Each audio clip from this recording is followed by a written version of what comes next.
Hey guys and ghouls, welcome back to the Cozy Ghost. I'm your host October, and welcome back to Hiveswap Friendsim. Let's go back and get the rest of Chixie's story, because, oh my god, she deserves better than what just happened. Let's mind our own damn business. You followed Chixie's lead and don't say anything. Zebra will find out pretty soon anyway, when the show starts and Chixie doesn't get on stage. He takes off, saying he's gonna go get a spot in the pit. There's no pit here. Her earnest, polite look drops as soon as Zebra's out of sight. She's letting you see all the bits of herself that she has to hide from other people. You wonder if it's because you don't matter that much, or because she can sense your trustworthy nature. You are a natural optimist when it comes to friendship, so you decide to believe the latter. Come on, I want to get a good look at the jerks who took my stage from me, so I can talk about them on my vent chitter. You can follow it if you want, only like 4 people do. It's not like anybody cares about my problems anyway. You risk an encouraging pat between her shoulder blades. She sniffs and wipes her nose. At least I have you, my one non-creepy fan. At least I think you aren't creepy. I guess I don't know you that well. You assure her that you aren't creepy, at least not as creepy as that guy. Chixie starts to respond, but then breaks off. Her voice sticks in her throat like she swallowed a bug. Oh, wait, they actually eat bugs here, like she swallowed a live bug. Actually, they might eat live bugs. Well, fuck, simile cancelled. Anyway, Chixie stops talking. You realize it's because she's listening instead. The first band is on, and going from Chixie's expression, this must be the band that scooped her. I can't believe it. I can't! She takes off. You aren't sure if you're supposed to follow, but she swoops back in and grabs your hand to drag you along behind her. You go past the club entrance, up a staircase, emerging in a tiny backstage area. Chixie stops just outside the stage lights. The band on stage is 4 trolls, mixed caste judging from their clothes. Although you suppose they don't have to wear clothes the color of their blood, though most trolls seem to. Law or tradition, both are dangerous to break here. That's my song! They didn't just steal my set, they stole my set list! Her cheeks flush a ruddy brown and she shakes with rage. She begins singing along with them. Twist and pull, breathe the terror of life on hell. Spines and gore forevermore on this nightmare island spell. Air is above, blight below. I'm knocking on your hive's front door. Love me, please, I abhor. It's kind of a twangy country feel to it, except it's about murder. Or maybe love? You can't tell. It just doesn't really fit the band on stage's vibe. Doesn't really fit Chixie's either, but then again, you haven't seen her perform. Maybe she's really different when she gets in a spotlight. She's crying now, tears streaming down her face as she sings. It's all over. Nobody's gonna believe I wrote this music. Some little dirt blood country girl. You remember what Sarava told you about high bloods stealing their music and acting like they wrote it? God, that is so unfair. There's a lot of choices in this one, holy shit. That's not what I clicked. You should do something. This is gonna get her killed. Yeah. Chixie clenches her fists. Yeah! She reaches into a snarled mess of equipment and comes back with a microphone that only looks a little bit squirmy.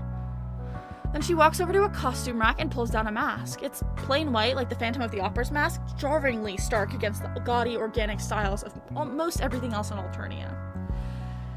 She waits for a dip in volume in the song, and she gets one right after the bridge. Then she switches on the microphone and takes a huge breath. Shut the fuck up! The shout reverberates around the club. The sound of the crowd dips, then falls off almost entirely. The band staggers to a slow, rattling stop. Nobody seems to know what's going on. Oh, hell, this isn't what you meant. You meant, like, egg their tour bus or trash them online? Chixie steps into the light and a murmur goes up through the crowd. The band's singer lowers her microphone. She's in a short blue dress with long, vicious claws painted red. You aren't up on all the trends, but you're pretty sure that red is edgy. Chixie covers her microphone and says something to the band. The cerulean stares at her for a few seconds before letting out a cascading spray of laughter. Sure, honey, okay. Condescending and sweet, like Chixie's a toddler who happened to wander on stage. She points finger guns at the guy in the soundboard. Razor, give the lady a beat. Oh god. Oh, you know what this is. You see Chixie's face framed by the lights, focused and intent, all simpering gone. You like that? I wrote it. You hit that? I own it. Coming in hot, trying to steal my spot. Oh god, is this a limerick? Just grab my bulge and deep throat it. A dirty limerick. Holy shit, she's really doing this thing. Oh, rap battle. Jesus. The cerulean girl spits some stuff back. It's kind of basic, just general insults about Chixie's blood color and her lyrics being stale. Considering she stole Chixie's song, that doesn't really fly. The crowd doesn't know that though, they're just eating it up. They probably think it's all part of the show, some fiery little low blood coming on stage to shake things up. Paint your claws red, paint your mouth brown, acting like you know what it's like down here on the ground. The crowd whoops, this might be a high blood owned club, but there's definitely a lot of low bloods in the crowd. But it's imitation, I got no expectation. This is your final station. You aren't gonna hit higher than this collaboration. You aren't like a rap expert or anything, but you can definitely tell that Chixie isn't either. She gets breathless towards the ends of lines and hits some words strangely, but the crowd is really feeling her. Definitely more than they're feeling the cerulean. Chixie's voice picks up speed and power as she gains confidence, drawing energy off the crowd. You realize you're leaning forward too, making sure you catch every word. She goes through a whole list of the band's shortcomings, including their fashion sense, their talent level, and their interpersonal clusterfuck. They're apparently a well-known group online.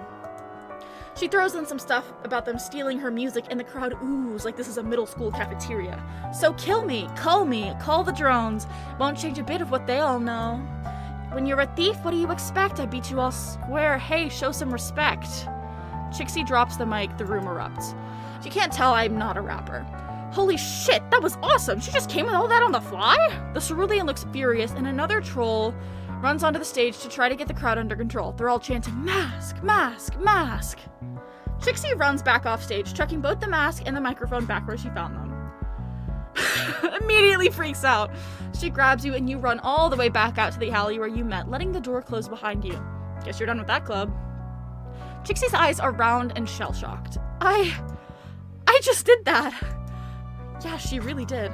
I just told a bunch of high bloods to eat my bulge. Don't know what a bulge is, but yeah. Fuck! They liked me, didn't they? They were cheering for me. Yeah, you say. You're pretty sure they were. Holy shit, I'm gonna be cold. Did you hear all that stuff I said? You can't just say stuff like that.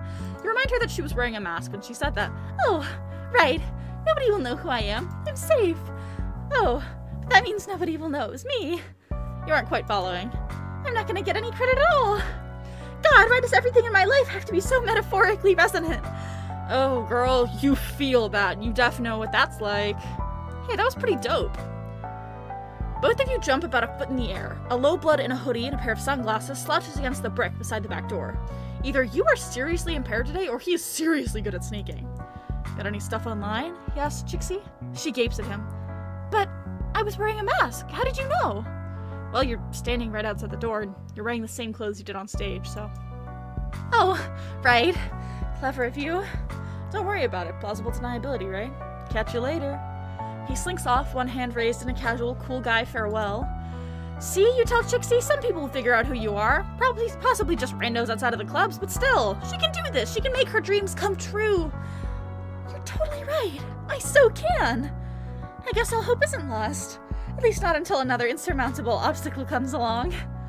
Thanks for, well, everything. I would never have gone out there if not for you.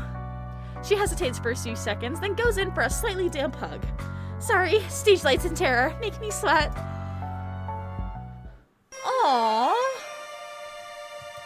That's so cute. Oh, I love that. We did it, guys. We were successful. Oh, love that. That was so good. That was awesome. Oh, that was so good. Alright, I'm gonna end this episode here. My Hiveswap episodes are always so short. But then I get to put out a lot more of them, so, you know, it's a win-win. I prefer, honestly, shorter episodes where there's a lot of them than, like, super long episodes and there's only, like, 2 or 3 of them. Personally, if you guys don't prefer that, I'm so sorry, but that's the way I like to do it. It's better for me. So, thank you so much for watching. I hope you have a wonderful rest of your day. I hope you're enjoying this series. It's gonna be a long one. It already is, but it's gonna go on even longer because I'm not even, like, halfway through. And then I'm gonna do Pester Quest after this, and then Friendsim 2, so it's gonna be this whole thing.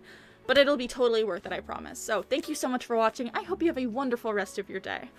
Bye!